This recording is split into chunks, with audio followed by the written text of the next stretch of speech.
They themselves followed much of the logic that I just explained about, picking a platform, namely Tomcat, not repeating themselves, using modular web interfaces, both SOAP and REST.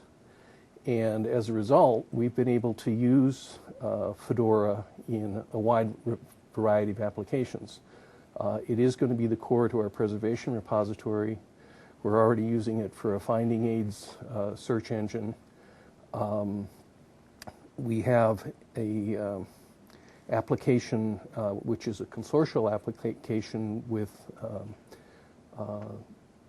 groups in the Arab-speaking world of journals, both English and Arabic, that are made available through this service. And another one of the important factors of using something like Fedora and using something like open source is we can actually use it worldwide. We don't have to have, forgive me, licenses for every place that we want to put this service. Because the terms and conditions of using Fedora, if not the maintenance of it, which is the opportunity that you should keep your eyes on, means that when somebody decides to join this group, all they need to do is bring up one more instance of Fedora and they're ready to go.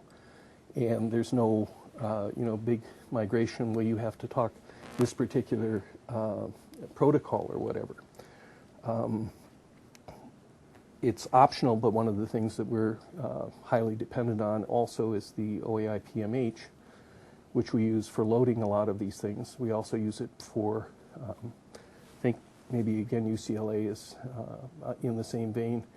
Rather than loading up records and shipping them off places, we just build our OAI PMH feeds and let people come and get what they're entitled to. By the way, by using CAS and Tomcat to verify that they're who they need to be in order to have access to it. So they all tend to link together. Anybody using or familiar with the CNRI handle server? Okay, are you aware of the problem of broken links? Okay, CNRI handle server is a solution to that problem, and it's a growing problem. As more and more things are electronic, as more and more things are in their various silos, you have to worry about, well, the department name changed, so the server name changed, so all of those 856 fields are now pointing off into forever, and who knows what they are. Or that journal website changed, or what have you. What a handle server does is it provides a kind of anonymizer and registry of last resort for the permanent reference to an item. And it's a permanent reference. It isn't necessarily a permanent representation. You can resolve a handle that says that issue is withdrawn from availability. But the point is you're always going to get actual information as opposed to a 404. It's also essential for things like preservation service, where we're putting things into a preservation repository with the explicit thought that the next time it's referenced could be 100 years from now. And there's no point in saying really even Yale.edu at that point in time.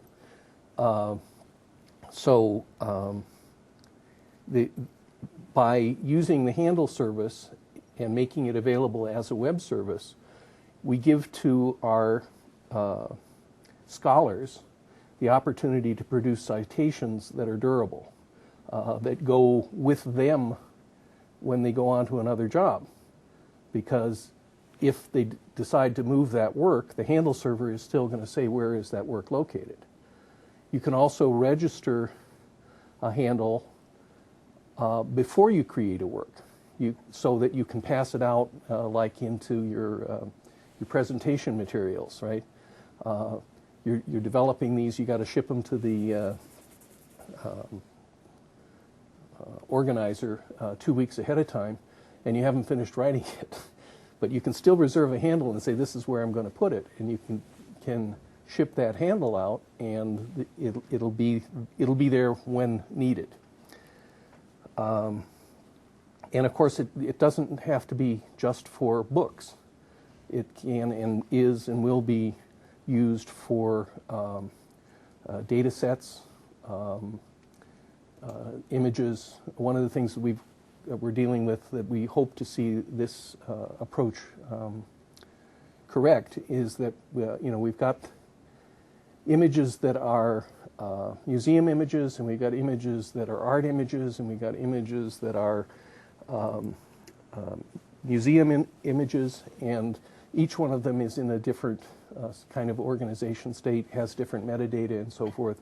They're certainly not all going to be in the library, but by use of the standard mechanism of the handle registry and the Fedora search capability, we can present a common experience to the user that if they're putting together a work that, specific example that is in the area of paleontology, and there's a lot of